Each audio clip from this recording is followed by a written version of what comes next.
Alright, welcome back to another rambling review. This review, man, I'm gonna be reviewing the first two seasons. I just got done watching, I'm almost done with season 3 of Narcos. But I wanted, this rambling review is gonna be about seasons 1 of 2 of Narcos, which I call the Pablo Escobar seasons and stuff, because these two seasons is like a complete story from beginning to end with Pablo Escobar, and I wanted to talk about these two seasons by themselves. And then tomorrow I will finish season 3 tonight, and tomorrow I'll do a review for season 3. But yeah, Narcos season 1 and 2, the Pablo Escobar story. Let's get it.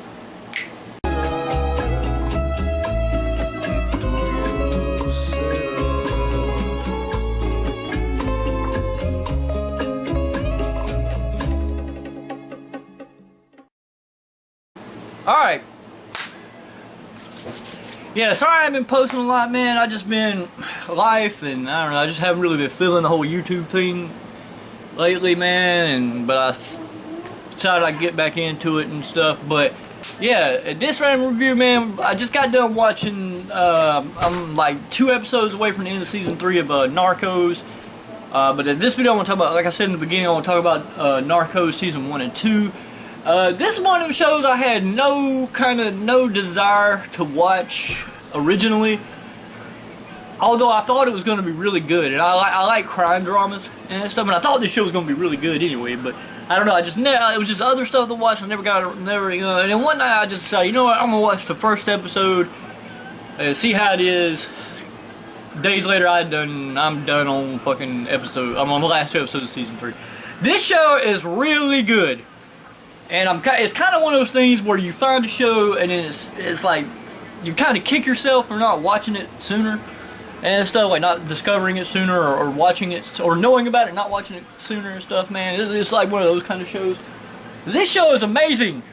This show is fucking good, man. Like, I will have to say there are a few things, man, that kind of might draw some people away. Like 80% of the dialogue in this is Spanish. So if you're not, which is not a problem for me, because it's not like I don't give a shit about reading subtitles. I watch fucking anime and tokusatsu and shit all goddamn day, and fucking, you know, it's not a problem for me. But like, I know a lot of people that don't like to read fucking subtitles and shit, but honestly you should, because this shit is fucking badass. But yeah, like like, you know, that, and then like what the show's about though is it's the actual true story of the rise and fall of Pablo Escobar, the notorious drug kingpin, who is the leader of the Medellin cartel in Colombia.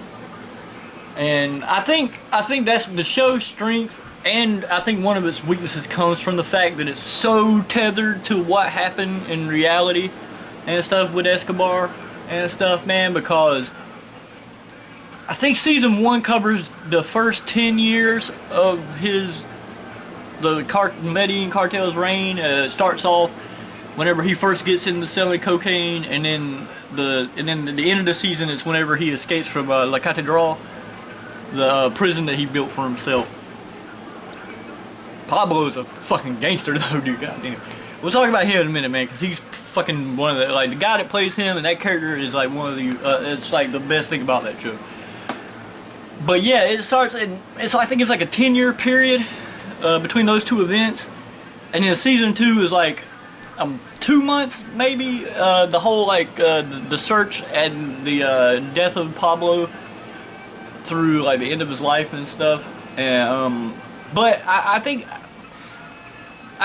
that's kind of what kind of hurts the show a little bit, is it is so tied to reality, man, because then you have all these characters, especially in season 1. Season 2 and 3 is not so bad, but season 1 is really bad about this, where they'll introduce like if you know the history of the Colombia and the cartels and the government and everything, and all the Colombian drug wars and stuff, like if you know the history of this, in the show they introduce all these really important characters that have like huge backstories in the actual history and stuff, but because the seasons are only 10 episodes long, they'll introduce these characters that are really important for like 1 episode, and then they'll disappear for like ever, like the rest of their lives and stuff, or like you get to a certain episode and introduce these other characters that are there for the rest of the season that you don't really know where the hell they came from, and then they're all of a sudden they're like really important characters, like the two, like especially the two guys, Judy Moncada's husband. I cannot remember his fucking name, and then this other partner that were running Pablo's shit out, were the face of his company when he was, well, the face of his cocaine business when he was in La Catedral. And the thing is like, yes, those two dudes are really important because they're the whole reason that the government, like them going into the prison and not coming back out, is what sparked the whole like government was gonna like take it down and Pablo down inside the prison and stuff, and they were gonna move him to another prison and shit, like a real prison. But the thing is, it's like you don't really like, especially when they first show them, it's like, where the fuck did these people come from? Right? But yeah, man, so what the story's about, like I said, it's about the rise and fall of Pablo Escobar, the Medellin cartel.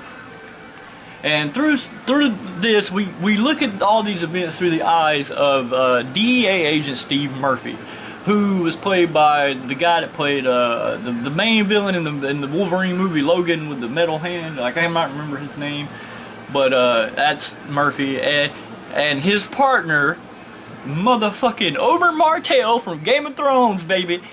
Fucking forgot his name, but he plays Javier Pena. And Pena should have been the main character, which is something they rectify in season 3. But that's for that review. But yeah, so we get to see it all through his. Sorry about that, technical difficulties and shit. But Pena, Murphy, yeah, we look at it through his eyes. First, he starts off as a DA agent in Miami, Florida, and all he's doing is running down local like hippies and weed dealers and shit. Then like the cocaine business in the United States starts booming and stuff.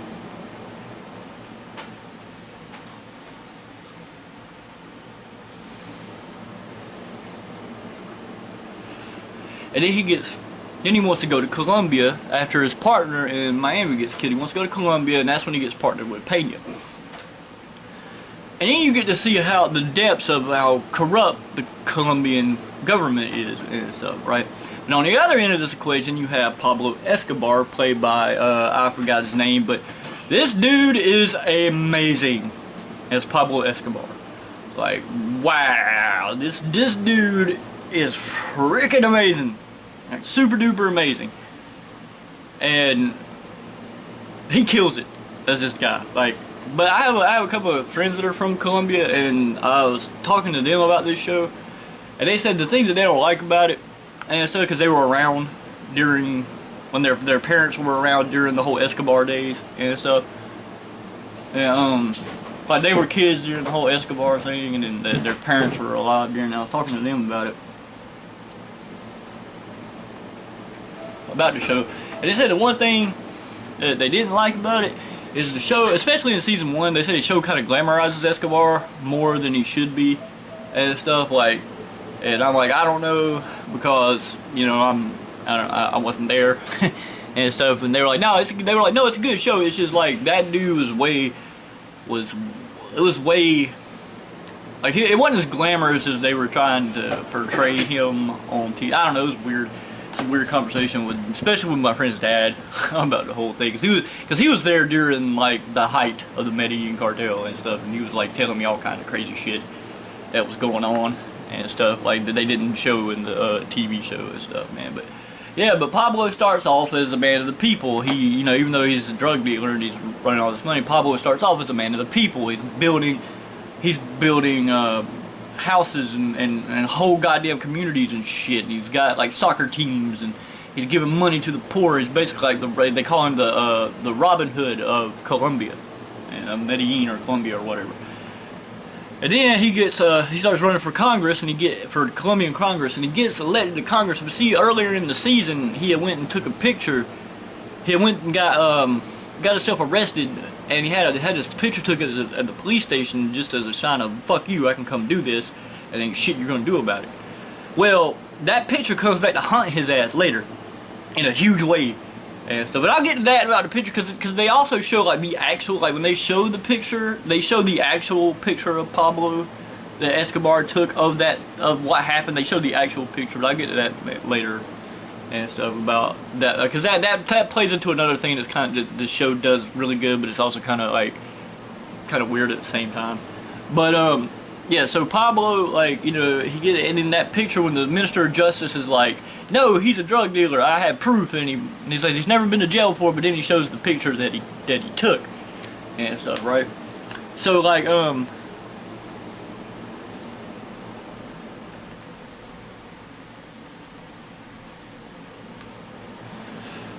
so Pablo you know, like he gets put off Congress, and then he goes to war with the government.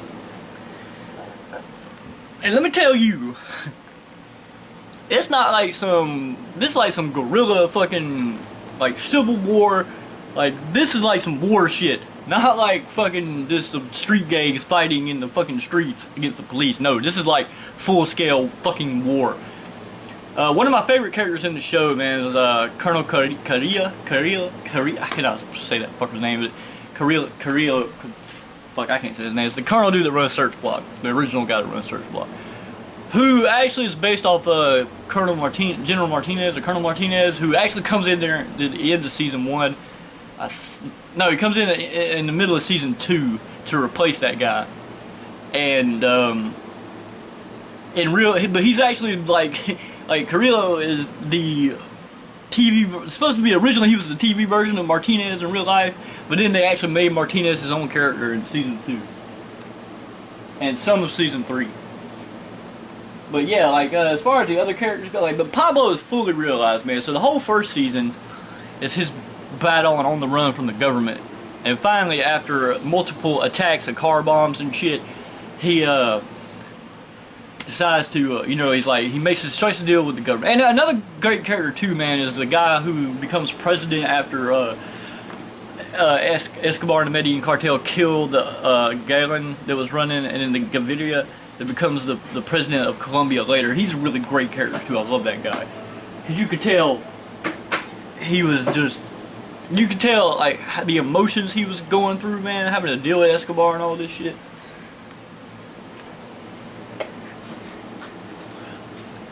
But another thing I like about Pablo too, man, like, is they make you feel bad for Pablo, man. Like, they make you feel bad for Escobar, dude. Like, but you can't forget this dude is a cold-blooded murderer and stuff. This dude kills everybody.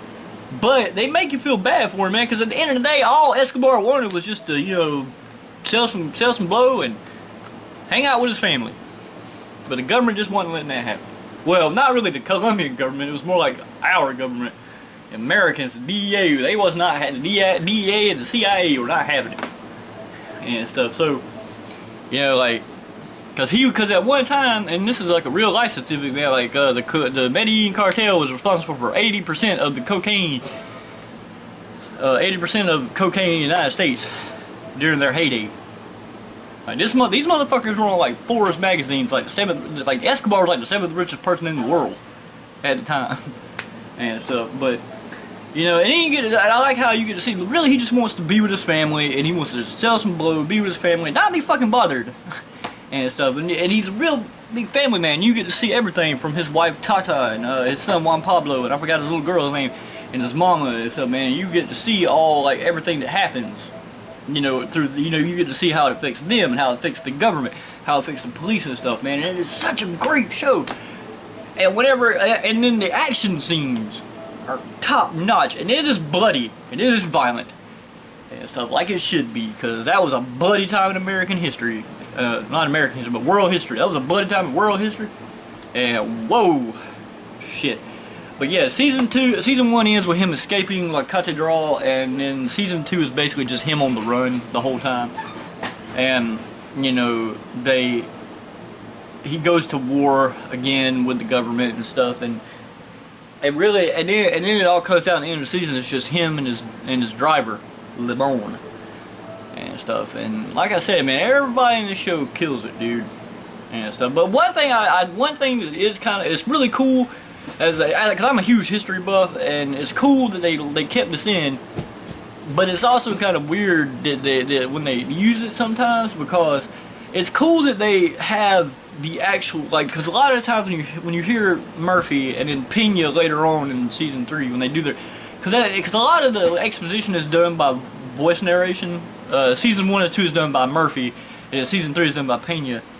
But a lot of the voice narration, like, he'll talk about events, and you'll see these events happen in the show, but then they'll show like the aftermath of the event and stuff. They'll show like what the actual like news footage to let you know that all this shit really did happen.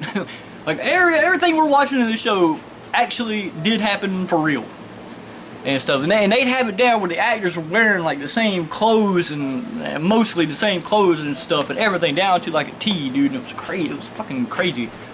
And shit. But it's also like, man, like sometimes, man, because the actors sometimes do not look like their like historical counterparts and stuff, man. Especially like the biggest one that comes to mind is whenever Pablo and the picture I was talking about earlier.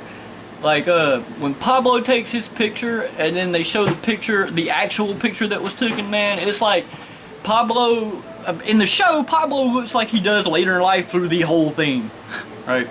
But in this, he has like longer hair.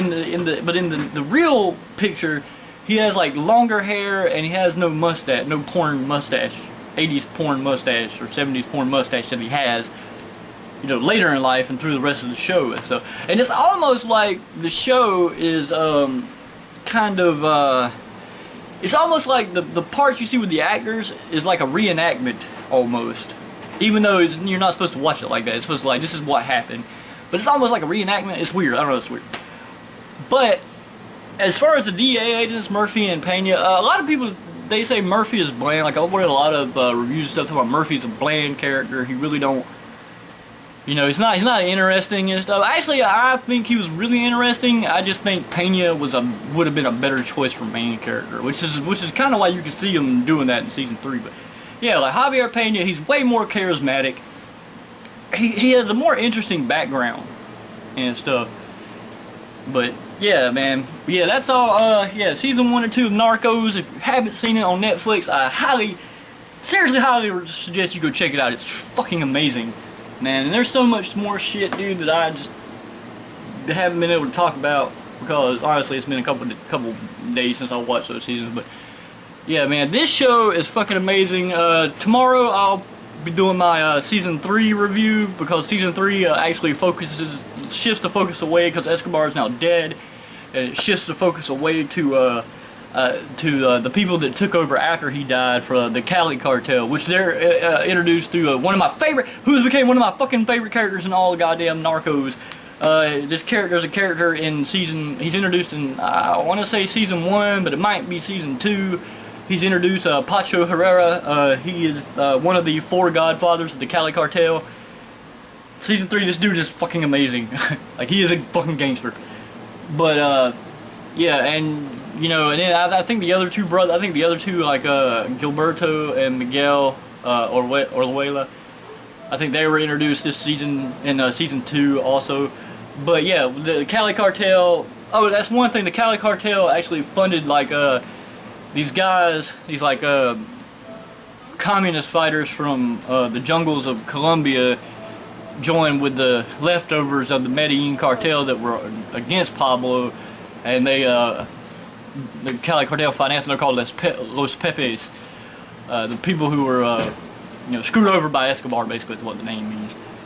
But screwed over by Pablo Escobar, and you know their whole thing is they're doing what the government won't do to kill Pablo. But yeah, you get to see, and then the shift focuses from when Pablo dies. The focus of the show shifts from bringing down the Medellin cartel to bringing down the Cali cartel. And another character I didn't mention, I know I'm rambling now, but another character I wanted to mention, man, is Luis Guzman's Gotcha in the first half of the season. Woo, shit, that dude's a beast. But yeah, man, look out for that. Tomorrow, the next day, I'll have up the season 3 of Narcos review, which I'll watch the end of that tonight. And if you like this video, don't forget to like, comment, share, subscribe down below, hit that notification bell. And as always, motherfuckers, hate you. I hate you. I don't even know you, and I hate your guts. I hope all the bad things in life happen to you and nobody else but you.